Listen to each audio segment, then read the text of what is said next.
seminar today. We have Professor James Turbulent.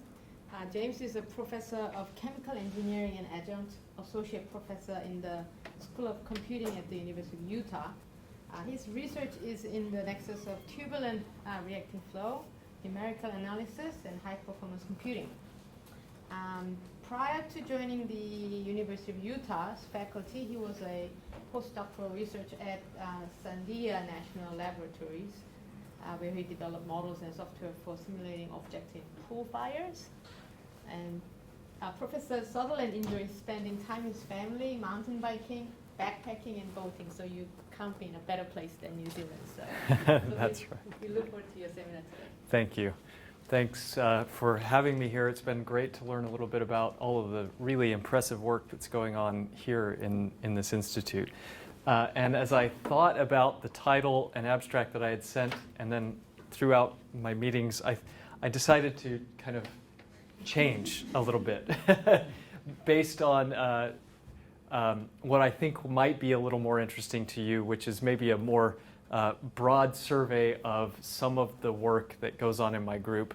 And I'll try not to get too far into the weeds so that at least if you get too bored with something, give it 3 or 4 minutes and we'll shift gears into something else and maybe I can recapture your attention. So I want to start with just a little bit. If you've not been to Utah, then that's where it is in the United States. And Utah, kind of like New Zealand, has a broad range of ecosystems in it, and it's been a really great place for me to enjoy the outdoors with my family. So this is a picture of me and my wife and our 2 daughters backpacking near, not too far from our home. And this is a world famous, one of the 7 natural wonders of the world, which is found in Utah. That's called Rainbow Bridge. So that's also, that's maybe about a 7-hour drive from my home. And we get great winters in Utah. So if you like snow, Utah's a great place to be. If you don't, then you can go to southern Utah to the deserts, and then you don't get snow. But this is a picture out of my front window at my home last winter after a snowstorm, and that's me and my family up skiing. This is a picture of, if you've heard of Dead Horse Point in Utah. So this is another famous area in the canyon country in southern Utah in the deserts. Really spectacular views. That's the Colorado River that cuts and forms the Grand Canyon, which is another one of the 7 natural wonders of the world that's just south of Utah. And these are pictures of Salt Lake City, the capital city of Utah, where the University of Utah is located. That's our downtown area with a winter view back toward the mountains and kind of from the University of Utah looking out across the Salt Lake City Valley. And I thought I'd share just a few interesting tidbits about the University of Utah. So it's located in Salt Lake City. Utah's population as a state is just over 3 million. So we're a fairly small state, but we're growing pretty quickly in population. It was the Winter Olympics venue for the 2002 Winter Games. And the University of Utah was established in 1850, and it's actually the oldest university west of the Mississippi River. So as people started settling the western part of the United States, there were early settlers in 1840s that ended up in the Salt Lake Valley, and around 1850 they established the University of Utah. Right now we have about 33,000 students, so maybe a little smaller than this university, but we're a pretty good size university. And in our College of Engineering, which is where my department is, we graduate about 1,000 people across the college every year. And we are about just shy of $100 million per year in research expenditures. So that gives you a sense of the size of our research enterprise in engineering. And we have about 200 tenure track faculty across the college. My department, there's maybe just around 20 faculty, tenure track faculty in the Department of Chemical Engineering. And we graduate around 70 undergraduate students per year. All right, so let me, before I kind of segue into the more of the technical aspects of the talk, I do combustion research and simulation of combustion. And I'm not going to talk a lot about combustion, at least the details of it, because I know that's not what happens here. But I want to motivate some of the research that I do in combustion and spend a few minutes maybe doing that. And right now I have a project with 3 Chinese universities looking at coal combustion. And so oftentimes when I say that, people kind of say, well, do we still even burn coal anymore? I mean, why should we be researching that? And so I want to give you a little bit of information on this that maybe you know, maybe you don't. This is kind of an interesting graphic that just shows the global CO2 emissions. And so you can see the big players, of course, China, the US, India, Russia, some of the European countries. If you kind of lump them together, then they'd be kind of as big as the US in terms of emissions as well. And this is dated a bit. This is maybe 3 or 4 years old now. But what is kind of concerning is the trajectory that that circle is on and the trajectory that that circle might be on. And so if you look at, this is CO2 emissions per year over the last, say, 30 years or so, and you can see the US is kind of actually trending downward right now, and China is just on this explosive growth. And the question is, does that level off, or is that, what is that slope doing right there? So if you look at regionally, what is happening, again, this is kind of staggering to look at what is happening in China currently. So this is about a year old, this data. This is coal emissions from coal-fired power plants, okay? And so it's broken down by operating or under construction or kind of in the announced phase. And what is interesting to see is if you look in the US, certainly New Zealand, Australia, most of the EU, Europe area, there's nothing under construction. We're not building any more coal-fired power plants. The US hasn't built one in over 5 years. I just looked up, I think New Zealand only has 2 in the whole country, 2 coal-fired power plants. But if you look at what's happening in China, they are building right now more coal-fired capacity than is in, vastly more than both Australia and New Zealand combined. It's just under construction, okay? So if that makes you a little kind of surprised, then this graph is even a little more alarming yet. So this shows CO2 emissions per capita. And this is kind of an interesting way to think about the problem, because as countries become more industrialized, then their energy consumption goes up. And so energy use per capita is an interesting thing to compare countries in terms of what trajectory they might be on. And this isn't energy use, this is CO2 emissions per capita. And what's interesting, the US has been actually decreasing its carbon intensity, mostly because of transition from coal to natural gas and from efficiency improvements, but the gap between, say, US and China or India is 3, 4, 5 times. So if China and India end up where the US is in terms of carbon intensity, then we're in a real predicament when it comes to CO2 emissions. And so this kind of motivates why we're interested in new combustion technologies. If China is still building these power plants, then we need to do something to at least mitigate their impact to the extent possible. Okay. Again, I'm going to compare the US and China just because they're kind of the big players in terms of CO2 emissions globally. If you look at the energy sources domestically in the US, it's oil, that's this bottom one, then natural gas, then coal, and then you get into nuclear, biofuels, there's a little geothermal and solar, and some hydropower. And you'll notice that this green bar is expanding, that's natural gas. The US has massive natural gas reserves that have come online in the last decade due to hydraulic fracturing in underground structures. This is a graph just showing the US production from shale. These are underground shale deposits where we're extracting now natural gas. And you can see it's just exploded over the last decade. The picture in China is really kind of just stunning. It's amazing what is happening in China. Sometimes scary, but it's really remarkable. The growth in energy consumption is really on the back of coal in China. Now, to be fair, everything's growing. They're growing in renewables, they're growing in everything. But coal is where the majority of the energy production in China is coming from. Interestingly, this bar on the top here is hydro, and that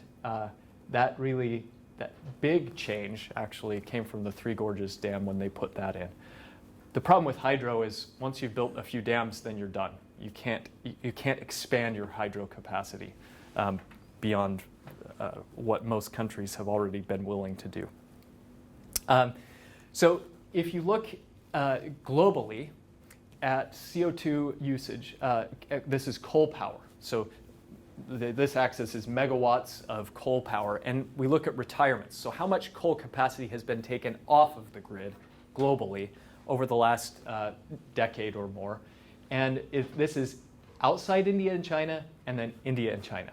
So the interesting thing to see is that we've been retiring coal plants at a pretty good clip over the last decade, certainly over the last decade globally. But what's interesting is to compare that against the newly installed capacity. So retired coal plants, new coal plants, and of course the difference is the added capacity coming from coal. And outside the US and China, we are decreasing our power generation from coal globally. But within China and India, and mostly China right now, there is much more capacity going into China than is coming out of the system globally. And much, much more. I mean, we're talking factors of 3, 2, depending on which year you're looking at here. And of course, in Europe, largely as you take power plants offline, this is often being replaced predominantly by biomass combustion. There's some wind going in too. There's some big offshore wind projects in the UK. There's some in Germany. But a lot of it's being replaced with biomass. In the US, most of the coal that is coming offline is being replaced by natural gas. It's just dependent locally on the resources available. This is a fascinating plot. So if you look at this, so what are you looking at? Each circle represents in a region how many coal plants are either being constructed, permitted, pre-permitted, or announced. And the key thing is the red. So red is under construction. Everything else might be canceled, depending, but everything else, the red stuff is being built as we speak. Again, just for reference, New Zealand has 2 coal-fired power plants in the country. And all these circles, there's 2, there's 2, there's 2.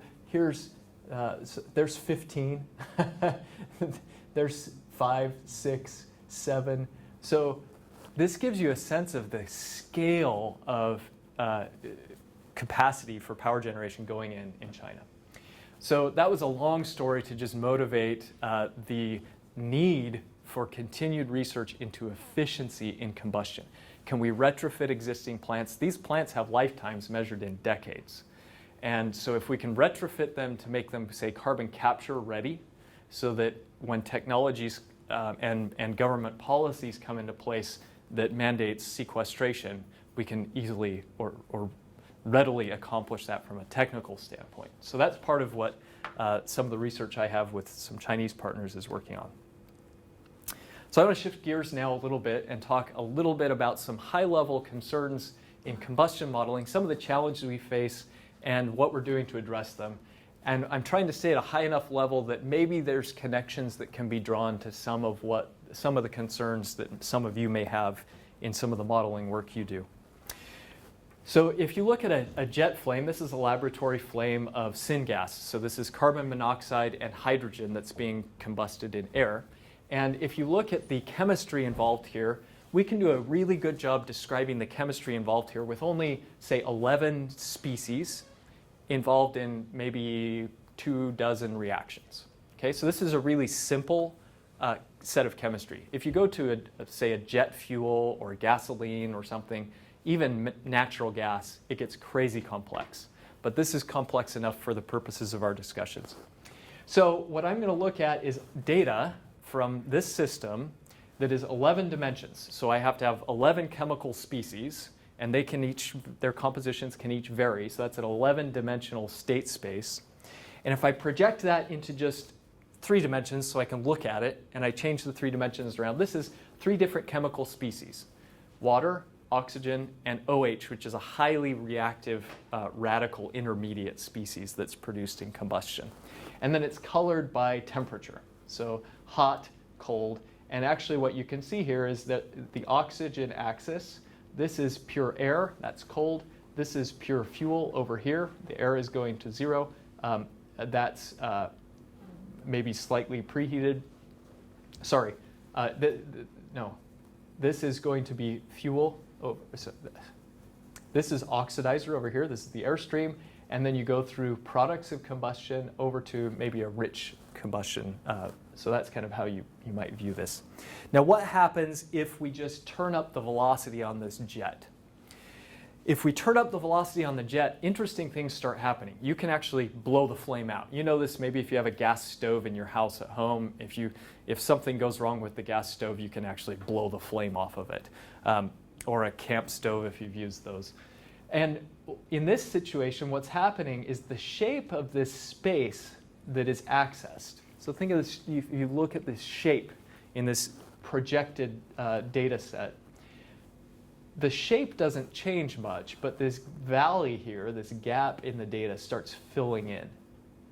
And that's areas where you have partial extinction, so where the flame is kind of going out. And so it's interesting that the structure, if you kind of made this curved surface, you're basically just populating more of that surface. So that's an interesting observation to make, because it means that fundamentally, if you think of this as a manifold, an attractive lower dimensional space that the system likes to sit on, you're not altering that space as you, say, change the fluid dynamics going on here.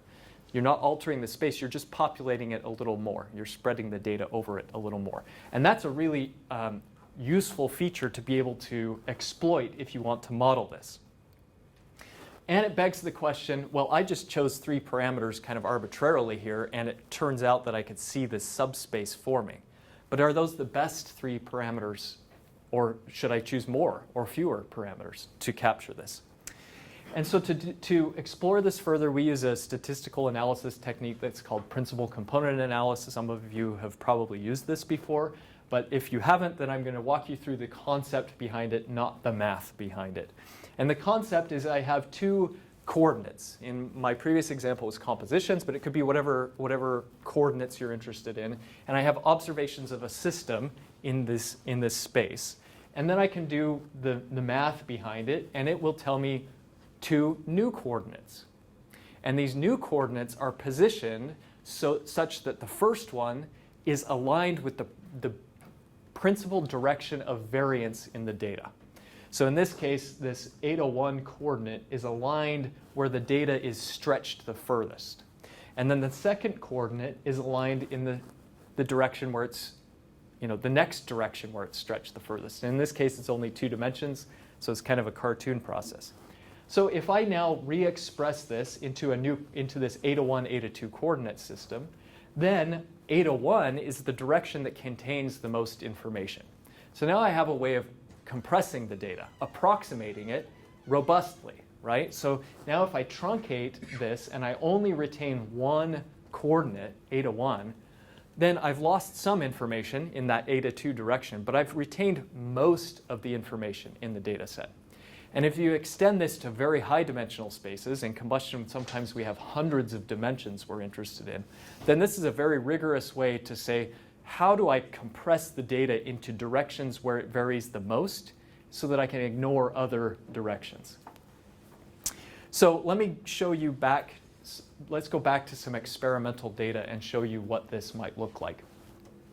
So the black cluster of points here is actual data that's projected into 2 dimensions, this z and chi. And I'm not going to go into too much about those. One represents stoichiometry, the relative amount of fuel and oxidizer I have. Chi represents how fast these are mixing, and I don't want to go into details beyond that, just because it's probably not interesting to this audience.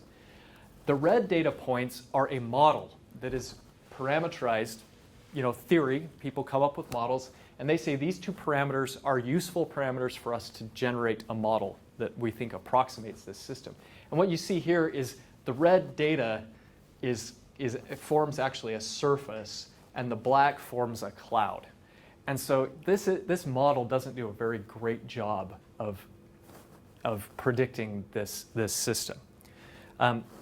This is temperature, by the way. This is OH, that intermediate species. Again, it's just kind of a mess. Okay? So what happens if I use this technique I just described, principal component analysis, to identify two new variables? So instead of this z and chi, I have eta 1, eta 2. So this comes from a data set that's originally 12 dimensions, and I've reduced it to 2 dimensions. And now I'm asking the question, how well can I project that data set into 2 dimensions, these special 2 dimensions, and how well does it approximate a surface? How unique is it in that 2-dimensional space?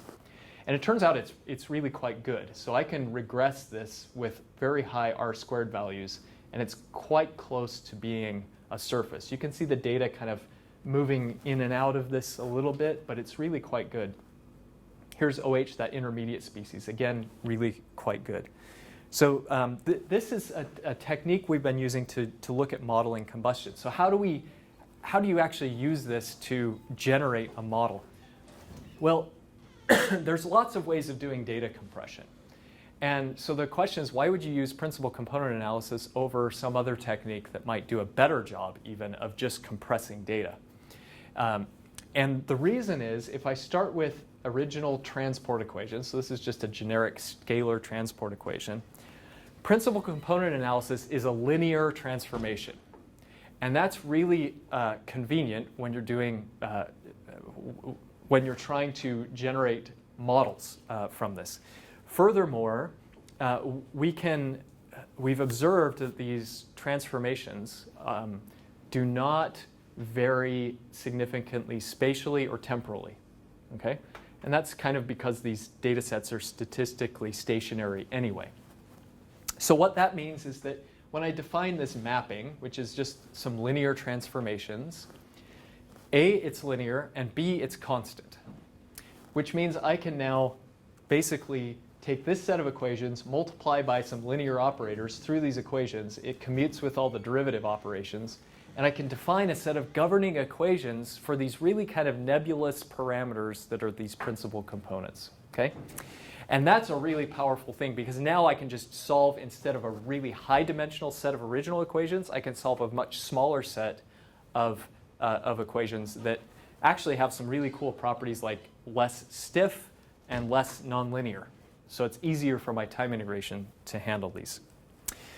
So that's kind of, now if you got sick of that topic, you can wake back up and we're going on to another one, part of our potpourri selection of other topics. So here's one on time integration. In combustion applications that I deal with, we have very challenging, very nonlinear, very stiff evolutionary equations, PDEs and ODEs, that we're interested in solving. And so I just want to give you kind of a very simple example of this that motivates and illustrates what we're doing in this space. So let's look at ethanol, ETOH, ethanol, and air in a perfectly stirred reactor. Okay? So if you kind of think of that in your mind, and so I have ethanol air coming into this reactor, it reacts, and then I have products coming out. And if I take that inlet stream and I just increase its temperature over time, okay, so now I'm looking at my reactor and I'm heating that reactor over time. At some point, what happens is so that's the feed temperature in red. The reactor temperature, I get ignition. So this thing starts burning, right? So now it's not just hot ethanol and air coming out, it's products of combustion. It's water and CO2 coming out because it's reacted, okay?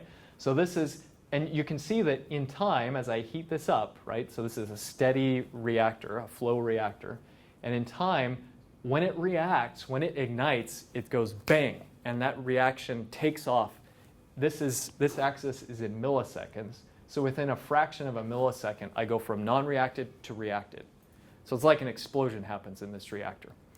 And if I look at not just the temperature, but I look at what's going on with the major species. So ethanol is the fuel, O2 is the oxidizer. You can see at some point in time they just drop to essentially zero when the reaction kicks off. And then I have products of reaction, H2O and CO2, water and carbon dioxide. And if I look at minor species, these are species that kind of live and die during the reaction, or some of them stick around. OH, this is one I showed you earlier, actually stays around. So you can have these OH radicals that are staying around in the reactor, but they're zero, and then bang, they kind of come up to a steady state. Then you have some intermediate species that basically live and die during that very quick ignition event. They're produced, they're consumed, and then they go away. So these explosive events turn out to be really hard to integrate through with a time integrator. So if we look at just those intermediate species and then we just zoom in on that ignition, so I'm just zooming in, you can see it's still really steep over just a fraction of a millisecond. And these time scales actually go down to, say, 10 to the minus 6, so on the order of a microsecond in terms of how fast something like OH is changing. But the process time scale that I showed you back here is kind of, a tenth of a second, 100 milliseconds. So there's this real stiffness that comes in, this disparity of time scales that I have to deal with a time integrator. And it turns out that, okay, you can apply a traditional implicit method, backward difference in time, and then Newton solve every time step and do this problem. But you're constrained, even in that situation, to taking quite small time steps just for your integrator to hold together. In essence, what's happening is Newton's method can't find a solution unless you keep it close to the solution by taking really small time steps. And so this is kind of a pain. If you look at explicit methods, then you will get, in this problem, you will be forced to march at, I don't know, what is that, a femtosecond or something? I don't know, 10 to the minus 12 seconds, some crazy small time scale that your explicit time integrator would be restricted to. So it's just completely unfeasible to use that kind of integrator. So we've developed something that actually can beat these traditional implicit methods that is called dual time stepping. It's been out there in the literature for a few decades, and we've just made some improvements to what's going on there.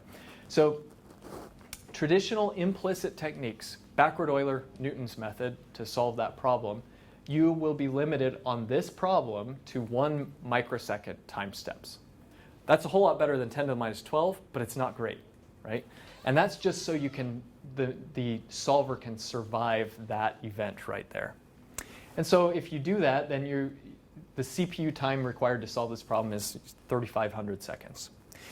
So we have a time integrator that allows us to go bigger than that. So what if we take a time step that's 10 times larger, 10 microseconds instead of 1? So this turns out to be 8 times faster. Okay, so that's great. What if we take 100 microseconds? Well, that turns out to be 62 times faster. 1 millisecond, we could keep going. 100 milliseconds, or 10 milliseconds, how about 100 milliseconds?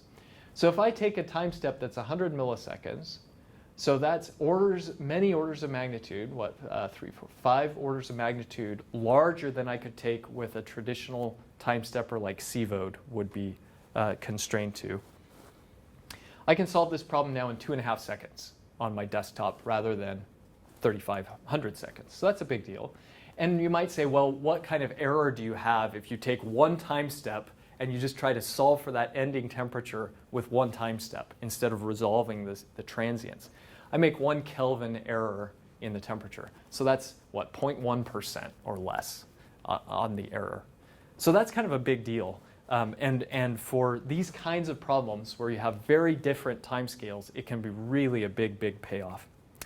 So just kind of to summarize then, if you're stuck with a Newton solve, if you choose this delta t, 1 microsecond, and you use a Newton solve versus our flavor of the solver, it's about the same time. So we're as fast as Newton's method if you force it to take very small time steps.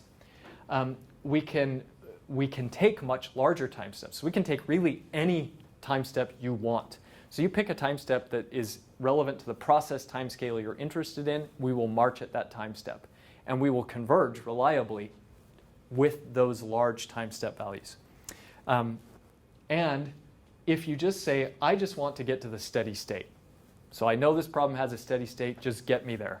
Take a time step that will get me there, or something that is the process timescale. Then I can take very large time steps and still reliably converge the problem. So I'm not going to dig into any of the math that goes into this. If anyone's interested, I'd be happy to send you some papers or something like that so you could learn more about the details. And so now let me kind of touch on the topic that I kind of teased you with and then got distracted over the last 20 minutes, which is some of the challenges as we move to very large exascale emerging architectures. So, and I'm going to focus really on CFD and low Mach number computational fluid dynamics. So that regime is relevant to the work going on here. So blood flows, anything like that would be very low Mach numbers, low speed flows. And if you know CFD and you know low Mach number approaches to CFD, then you will be familiar with the fact that you need to solve a Poisson system for the pressure. Okay, so Poisson system is like, Laplacian of pressure equals some field, and you have to solve that for the pressure at kind of every time step or every iteration if you're implicit. And that's part of the CFD algorithm. And there's really good solvers to do this out there. This is just one that we use. It's the hyper package developed out of Livermore National Laboratories. There's others, Trilinos, PETSI. You've probably heard of one or two of those. But it turns out on these new systems, these emerging exascale systems, they've got GPUs hanging off of them everywhere. And all of the computational power is in the GPUs. So if you're stuck running code on the CPU, you're not going to get performance out of these new systems.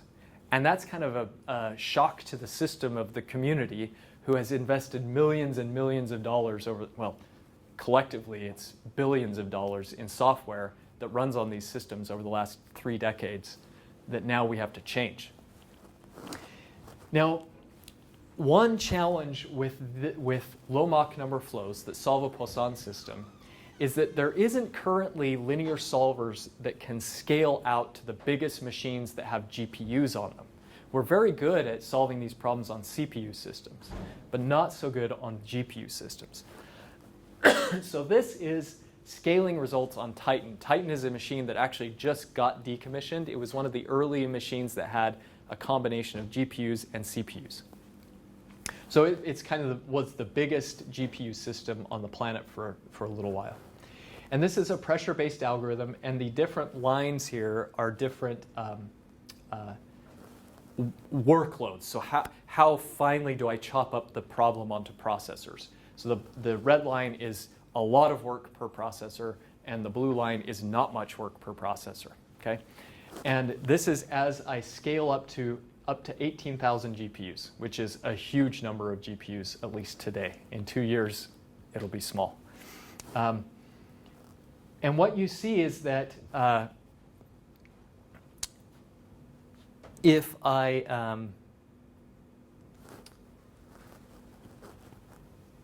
look at the speed up, so this is time per time step, this is the speed up.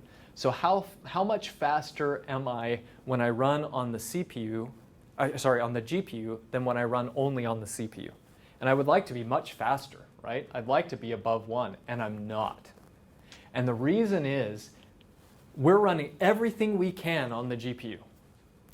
But the linear solver, that Poisson system that I have to solve, is stuck back on the CPU. So I do all the calculation, then I come back to the CPU to do the distributed linear solve for the Poisson problem. And then I go back to the GPU again. But the problem is I'm not spending much time on the GPU. I spend all my time back on the CPU, and I'm wasting a lot of time doing that. And so I can't get any faster on the GPU, despite the fact that the part of the problem that I'm solving on the GPU I do much faster. but it doesn't matter because I'm spending all my time back on the CPU stuck in that linear solve. So this is bad news.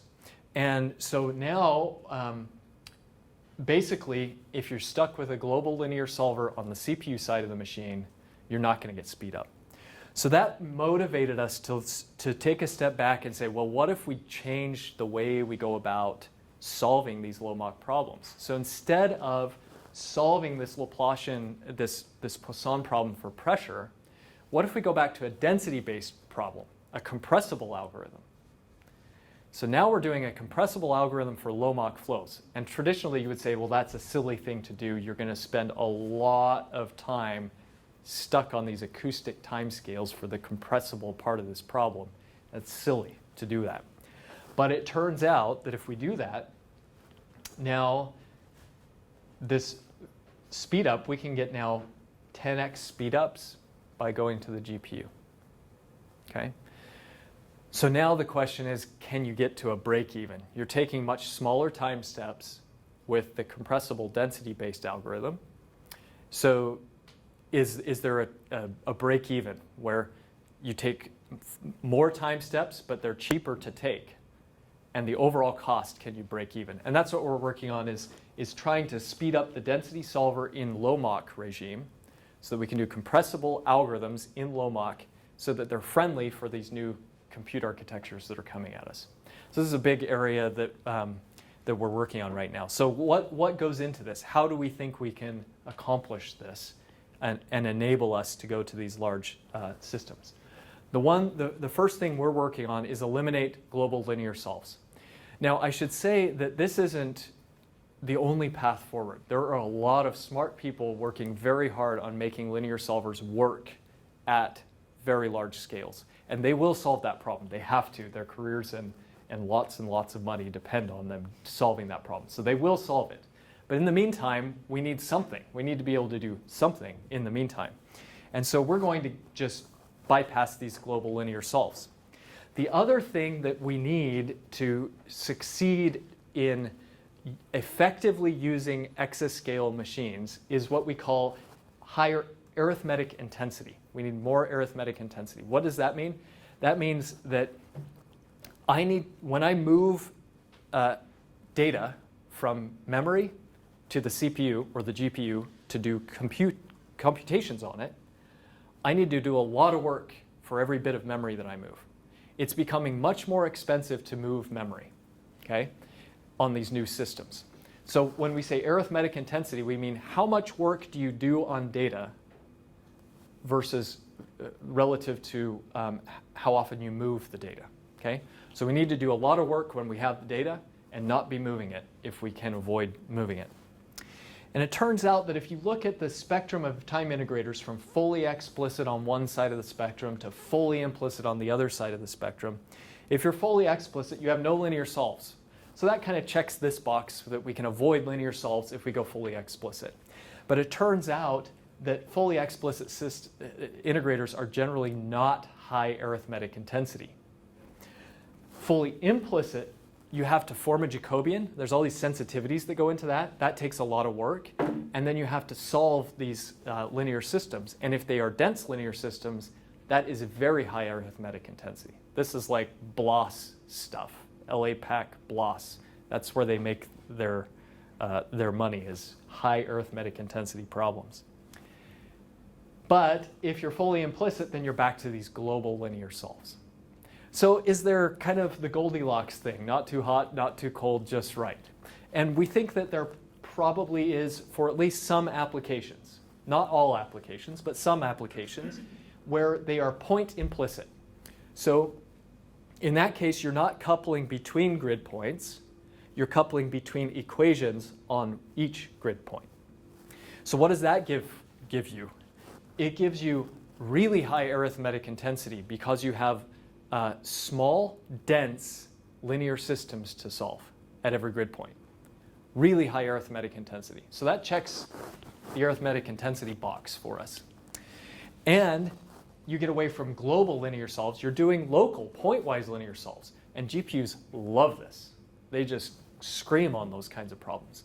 And so basically, this is the this is one way of getting to a sweet spot for exascale for a class of problems that this is appropriate for.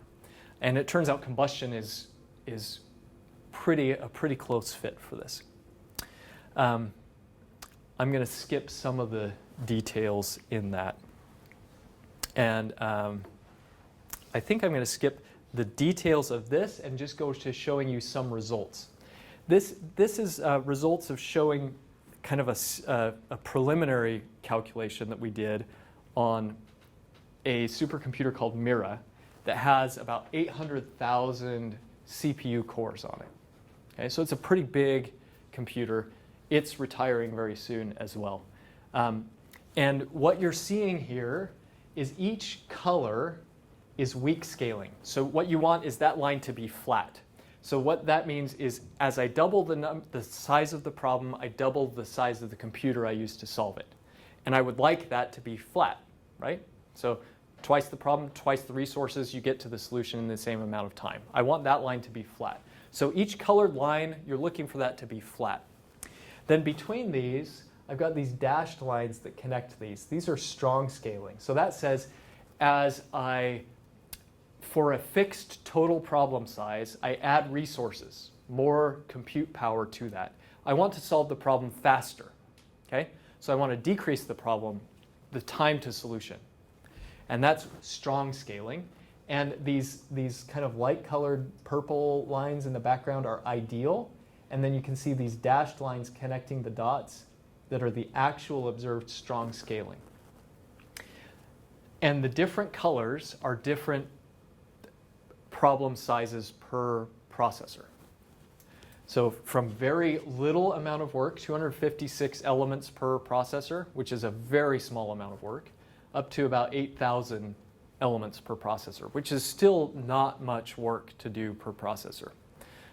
Sometimes we often like to be in the tens of thousands of cells per processor to keep these machines busy. So it turns out actually you can get to really small problem sizes and still have these machines behave pretty well, which is really good for looking to the future. To give you a basis for comparison, this is our point implicit algorithm. Here is a fully explicit on the same problem. Okay? So remember, fully explicit, I have no linear solves, but I have low arithmetic intensity. I'm not doing a lot of work with the memory that I have as I feed it to the processor. It goes in and out of the processor, and then I'm on to the next thing. And now these lines start curving up. In other words, it takes me longer to solve the problem as I add resources. And that's not at all what you want, right? That's the opposite of what you want. So this just gives us some hope that we're onto something that might actually work in the future. Because it's saying a problem that we can't get to work, even for fully explicit, when we go to this point implicit algorithm, is actually using the resources we have really quite well, all the way out to 800,000 cores. Okay? All right, so I'm going to end with a little bit of eye candy. How about that? Much of the technology that I've been discussing with a few of you over the last few days goes in, and that I didn't have time to discuss in the seminar, goes into an application that we call Wasatch that my group has developed over the last decade or so. It's a CFD code that does multiphysics transport, reacting flows, this kind of thing. So this is just a few of the capabilities and some interesting animations for you to feast your eyes on.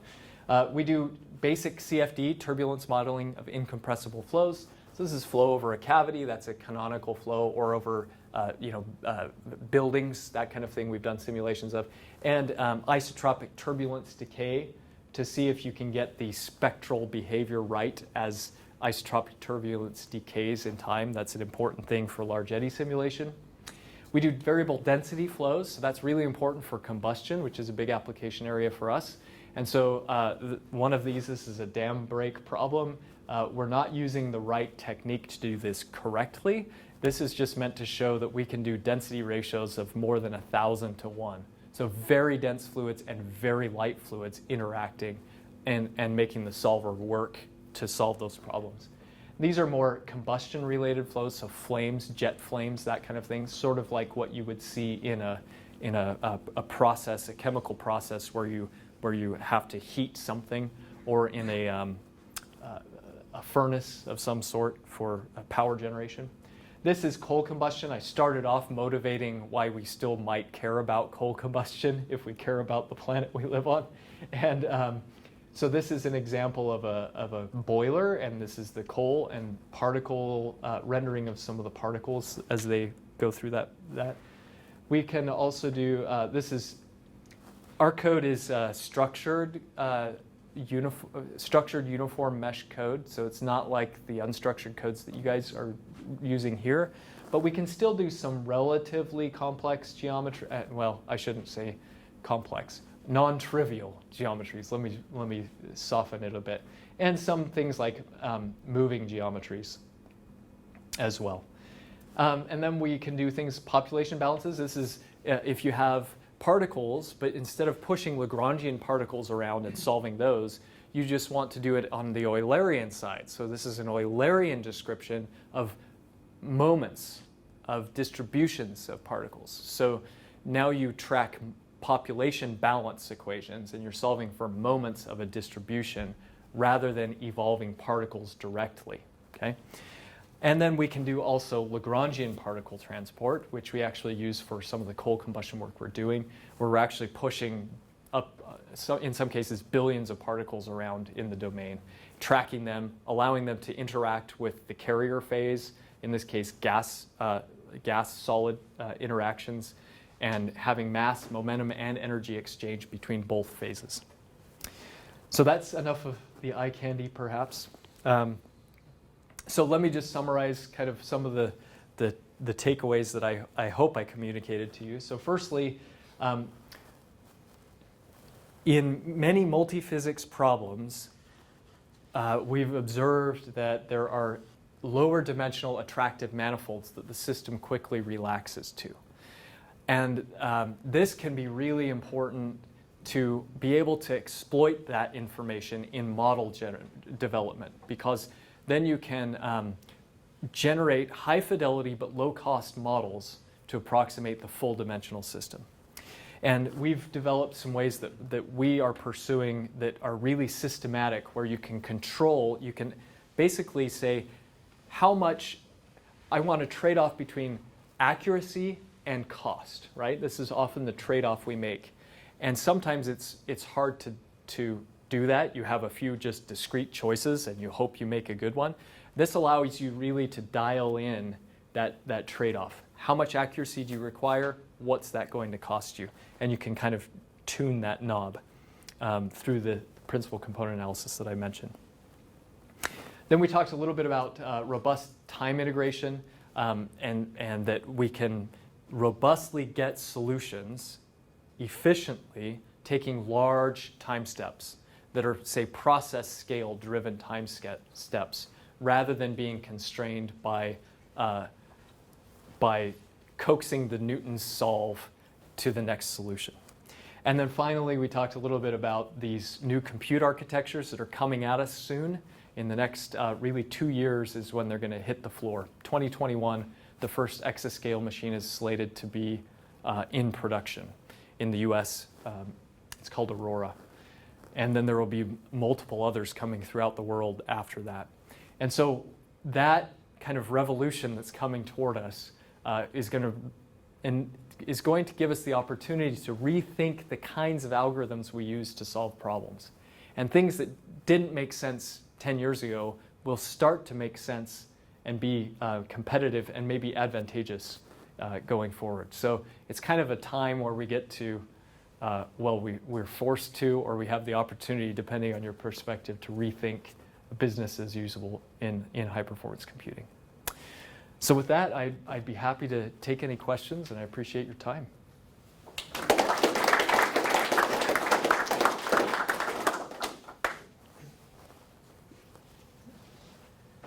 Thanks for the talk. The dimensionality reduction in many problems is likely to be dependent upon the types of processes that are running. So, you know, what might reduced to a particular set of variables at one part of the process, may be a different set in another part. Do you typically do that dimension reduction on the steady state sort of process? And if not, how do you decide, which part of the process you want to do the refactoring? That is a great question. So many of the problems that we look at are transient, but they're statistically stationary. So if you look at like one of those jet flames that I showed you, well, the one on the previous slide even,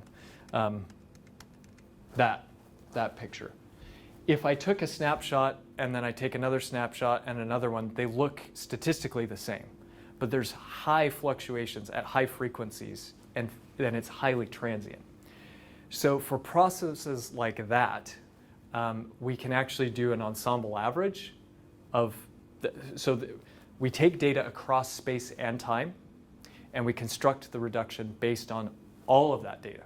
So we're looking at a reduction that includes sampling across space and time. So we kind of remove that from the problem. But I think your question was probably more directed toward a system where the picture looks like this at one point in time and it looks entirely different at another point in time. You've moved regimes. So in that situation, then I think you might be able to do this approach in the two regimes, and you would have to then transition between them. And we've not explored that yet because we've been fortunate enough to be able to do systems that are maybe statistically stationary, where we're covering all the regimes are present at least at one point or another, and we can treat all of them at once. Oh, the question, come back to the CO2 emissions and so on, and your focus obviously is on coal, CO2 from coal, but of course oil and natural gas are also fossil fuels. Yes. So why single out coal and not look at a general bigger picture? Yeah, your point is well taken. The challenge with, the opportunity with coal is that it's a stationary source of CO2. And if you look at some of the other problems, so petroleum, a lot of that goes into transportation. And those are mobile sources of CO2, so it's not feasible to do capture on those sources. So really the solution there is to move away from petroleum altogether for mobile emissions, point source, transportation sector. And we're really moving in that direction quite effectively, I think. The challenge with coal in particular is that China and India are building massive amounts of coal-fired power plants. And the amount of CO2 generated from those is truly staggering. And there's the opportunity to capture that and sequester it. So it's a big problem, and there's a potential solution to the problem. And it's hard to see another way around it for the next few decades because these power plants have 30-year lifespans. So all of those reasons kind of combine. The natural gas problem, some of the technologies that we would be using for coal are actually more easily applied to a natural gas system because they're much cleaner to run. They're easier to design. And so capturing CO2 from natural gas power plants, for example, is a little easier. The China problem, they actually don't have much natural gas in China. The US is where the natural gas is. China, not so much. Russia has some. So China doesn't have a clean, a low carbon intensity, reliable energy source. It's for power generation. Yeah, and if you're getting rid of all the petroleum in the transportation sector and electrifying it, now you're placing more demands on your power generation sector. And that makes the problem even harder if you're relying on coal there, right? But China is doing an all-of-the-above approach. They are investing in nuclear, they are investing in renewables, and if you look at the news, you see headlines about these huge solar installations going into China. And the data I was showing reflects those. The problem is they're so small compared to the coal that's still going in. That's the problem. Yeah, so they're doing all of the above. they are deploying more renewables than any other country on the planet. It's just a staggering problem. That's the challenge. This is not my question, but just on that topic, is China investing in fusion research? Yes. Yeah, they have a number of investments on the civilian and the military side into fusion. Have for a long time. I don't know specific numbers on nuclear build-out in China, but I know they are pursuing it, yeah, for sure. So my question was just, if you think about the early days of high-performance computing that drove CPU architectures, it was very much the military-industrial complex and solving PEs for... Some things don't change. Defense. Yeah. If you think about the development of GPUs, it was very much the gaming industry that drove the development of, that reduced the cost of GPUs. That's right, yeah. So what is driving the combined CPU, GPU architectures now? From the scientific standpoint, a lot of the drivers are state actors. So in the US, it's DOE is the biggest driver. The same is probably true. So DOE out of NNSA, which is the National Nuclear Security Agency within DOE. So it's the atomic weapons complex. Much of the same is true in other big investing countries, including China. But there are many applications across the scientific spectrum that benefit tremendously from very high performance computing to enable things like, I think I saw some posters doing things like sensitivity and uncertainty quantification in simulation science, which is a really expensive problem to do and can really be enabled by this. So in the US, the Department of Energy Office of Science, which is really fundamental applications, and National Science Foundation and NIH are all investing in these areas as well. It's just that some of the key drivers are coming out of a defense angle. That was part of your question. I'm trying to remember the other part. Just what is driving the combined? Oh, the combined, yeah. So the hardware, why are we moving this? In the early days, your point is correct that the largely defense was driving hardware development. And it's true that GPUs have come out of the commodity side of things. And so now the defense driver doesn't have the biggest wallet anymore. It's the consumers that have the biggest wallets. And so now defense is saying, well, can we leverage the technologies that are just being driven by markets bigger than us now and use those for scientific computing? And that's the question that's been kind of trying to be explored over the last decade or so. And the answer seems to be that yes, we are moving firmly down this path, just based on where everyone's spending their money now. So there's still research going into designing hardware to specifically solve a given class of problems. It's just that is becoming so expensive, it's not clear that anybody will actually pursue that. Yeah. After using PCR, you have rewritten the differential equation in terms of the principal components. And Right. The question is, how do you interpret the eta 1 and eta 2 physically? You don't. Oh, The problem with these etas, they are linear combinations of your original variables. So if you think, composition, temperature, something like that, and then you take a linear combination of that, what does that even mean? There is some interpretation that can go into that and some mathematics that can help you, but really these become kind of abstract things that are just used to evolve the state of the system, and then you map from these back to your original variables that you're interested in. So they just encode the information that you're really interested in, and then you just extract that information. And the other one, how about the quantum computation? Have you thought about Yeah, this so technology? in terms of high performance computing, quantum computing is not in my area of expertise, but I do know that the kinds of problems amenable or that will be enabled by quantum computing are quite orthogonal to the kinds of problems that, for example, we do. I think quantum computing enables, again, this is not my area of expertise, but enables exploration of vast numbers of scenarios kind of simultaneously.